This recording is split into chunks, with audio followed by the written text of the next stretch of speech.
Normal একটি character, যেটা পাশের বাড়ি বা নিজেদের বাড়ির কারোর ক্যারেক্টার। আপনারা সিনেমাটা দেখলে বা আজকে ট্রেলারটা দেখলে খানিকটা বুঝতে পারবেন। এবং আমরা মেয়েরা সংসার সামলাই, বাইরে সামলাই, ঘর বার একসঙ্গে সামলাই, তো কি ক্রাইসিস ফেস করতে হয় আমাদের, তো সেটা এত সিম্পলভাবে বোঝানো হয়েছে, দেখানো হয়েছে এই সিনেমাটাতে। আমার মনে হয় আপনারা প্রত্যেকে রিলেট করতে পারবেন এবং আপনাদের প্রত্যেকে ভালো লাগবে আশা করা যায়। সুদীপ্তাদির সঙ্গে ফার্স্ট কাজ আমার দারুণ লেগেছে কাজ করে, এরকম একজন অভিনেত্রীর সঙ্গে কাজ করেছি, সেটা খুব মজার, খুব ভালো এক্সপিরিয়েন্স হয়েছে। এবং সুদেশ বাংলার সঙ্গে আমার সেকেন্ড কাজ, তো ডেফিনেটলি খুবই মিষ্টি দুজন মানুষ, খুব ভালো লেগেছে। এবং এখন শুধু অপেক্ষা 13 জুনের আপনারা হলে গিয়ে সিনেমাটা দেখুন, এটাই চাওয়া। এবং আমি শিওর বলছি আপনার শিওরিটি দিয়ে বলছি যে আপনাদের সিনেমাটা ভালো লাগবে, বিকজ আপনারা রিলেট করতে পারবেন, যেটা সবথেকে ইম্পর্টেন্ট। তোমার ক্যারেক্টারের ব্যাপারে একটু যদি কিছু বলো। তোমার ক্যারেক্টারের ব্যাপারে যদি কিছু। আমার ক্যারেক্টার যে বললাম ভীষণ সিম্পল একজন মেয়ে, যে তার একটা পুচকি আছে, 3-4 বছরের বাচ্চা আছে, এবং সে অফিসেও কাজ করে, তো অফিসেও বেশ কিছু প্রবলেমস ফেস করতে হয়। প্লাস হাজব্যান্ড সাপোর্ট করে, কিন্তু দেখা যায় যে সময়ের সাথে সাথে সে সাপোর্টটা হয়তো তার সরে যাচ্ছে, কারণ যে সব থেকে ইম্পর্টেন্ট যেটা হলো হাউস হেল্প, যে আমাদের বাড়িতে সব কিছু হেল্প করে বলেই আমরা বাইরে গিয়ে কাজটা ঠিক মতো করতে পারি। তার সঙ্গে যে কেমিস্ট্রি, তার সঙ্গে যে বন্ডিং, তার সঙ্গে যে ইকুয়েশন, সেটাও খুব ভালো করে এই সিনেমাটা আমরা দেখতে পাবো। নতুন প্রিমিয়ার লোক, মানে বাংলার ছবি তো সেলিব্রেশন চলছে, এবং যে ছবিগুলোর যে ছবিগুলো ভাবা হয়নি সেই ছবিগুলো দারুণ করছে, হলে নাম্বারস ভালো দিচ্ছে, দর্শক বেশি দেখছেন টিকিট কেটে, এর থেকে ভালো খবর আর আমাদের জন্য কি হতে পারে। আর ঠিক সময় আমাদের ছবিটা রিলিজ করছে, আমি বলবো এই ছবিটাও মানে আমার ধারণা ওয়ান অফ দোজ আন্ডারডগস। অনেক কোটি টাকা বাজেট নয়, অনেক অনেক নামি অনেক দামি শিল্পী কেউ নেই এই ছবিতে, কিন্তু ভীষণ মন থেকে বানানো একটা ছবি, মনের কাছের গল্প বলবে এই ছবিটা। আর আমি নিশ্চিত, আমি ইন্টারন্যাশনাল ফিল্ম ফেস্টিভ্যালের স্ক্রিনিংয়ে দর্শকের যা রিয়াকশন দেখেছি, তাতে আমি নিশ্চিত আপনারা যদি একটু সাহায্য করেন খবরটা পৌঁছে দিতে দর্শকের কাছে যে এই ছবিটা আসছে, আমি নিশ্চিত দর্শক ফিরে গিয়ে আরও 10 জনকে পাঠাবেন এই ছবিটা দেখতে। কারণ আমার আপনার প্রত্যেকটা মানুষের বাড়ির গল্প, নিজের জীবনের গল্প হচ্ছে এই ছবিটা। সাথে সাথে পোস্টারে দুটো নারী চরিত্র, দুই নারী চরিত্র মানে ভিন্ন সাজে।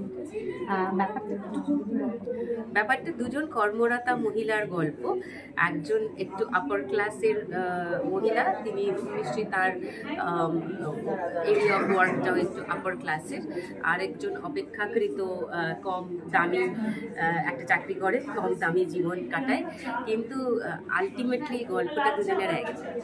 সাথে সাথে ঘরে যারা কাজ করে সেই সব মহিলাদের আমরা প্রথমে প্রাইড দিতে দিয়ে যাই, তাদের কাজটাকে কাজ বলে কোনো সময় মানে সেইভাবে হাইলাইট করে না, তো সেটাও তো এক দিয়ে মানে এই ছবি আপিসে এই সবের উত্তর আছে।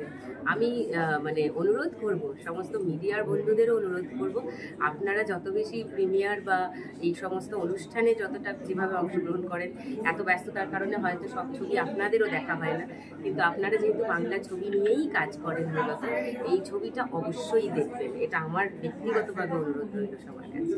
এই ছবিতে অনেক উত্তর পাবেন। এবং চরিত্রে তোমাকে যে সাজে দেখা যাচ্ছে, পোস্টারে আমরা যে সাজে দেখতে পাচ্ছি, সেটা বেশ একটু ভিন্ন ধরনের। তো এই চরিত্রটা করতে গিয়ে তোমার কতটা চ্যালেঞ্জ মনে হলো, বা কতটা নিজের সাথে একাত্ম করতে পারলে? ভিন্ন ধরনের কিছু না, হাসিকে আমাদের জীবনে, সবার জীবনে একটা করে হাসি আছে, একটা করে হাসি দিয়ে আছে, হাসি দিয়ে ছাড়া আমাদের চলে না।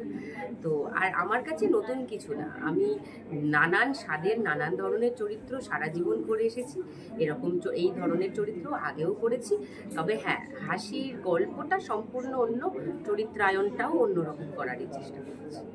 এটা বাণী বসুর গল্প, গল্পটার নামও ছিল আপিস। আপিস কথাটা বলা যেতে পারে অফিসের অপভ্রংশ। আমরা অনেক বাংলায় ইংরেজি, আমরা বাংলা ভাষা এমন একটা ভাষা যেখানে অনেক বিদেশি শব্দ আমরা দেশি করে ফেলেছি। অফিসটা যেই আমি আপিস বলছি ওটা বাংলা হয়ে যাচ্ছে, স্কুলকে যখন আমরা স্কুল বলছি তখন সেটা বাংলা হয়ে যাচ্ছে, ট্রামকে আমরা ট্রাম বললে, অ্যাপলকে আমরা আপেল বলি, সেরকম অফিস হচ্ছে আপিস। তো সেইভাবে আমি বলবো যে নামটা নিয়ে অনেকেই আমাদের প্রশ্ন করেছেন, মানে ইংরেজিতে ছোট করে লেখা আছে দি অফিস। আর মেয়েদের অফিস কোথায়, আপিস কোথায়, তাদের তো কর্মক্ষেত্র বাড়িতেও বাইরে, এইটা নিয়েই আমাদের ছবি। আর সব এই তুমি বললে যে মেয়েদের অফিস বাড়িতেই, কিন্তু সচরাচর এই জিনিসটাকে লোকে গুরুত্ব দেয় না, যে মেয়েরাও বাড়িতে কাজ করে, এই জিনিসটা গুরুত্ব পায় না। তো এটাই অদ্ভুত ব্যাপার, যে মেয়ে বাড়িতেও কাজ করে এবং বাইরে গিয়ে কাজ করে রোজগার করে, হ্যাঁ, টাকা পায়, তার কাজটা কিন্তু আমরা স্বীকৃতি দিই।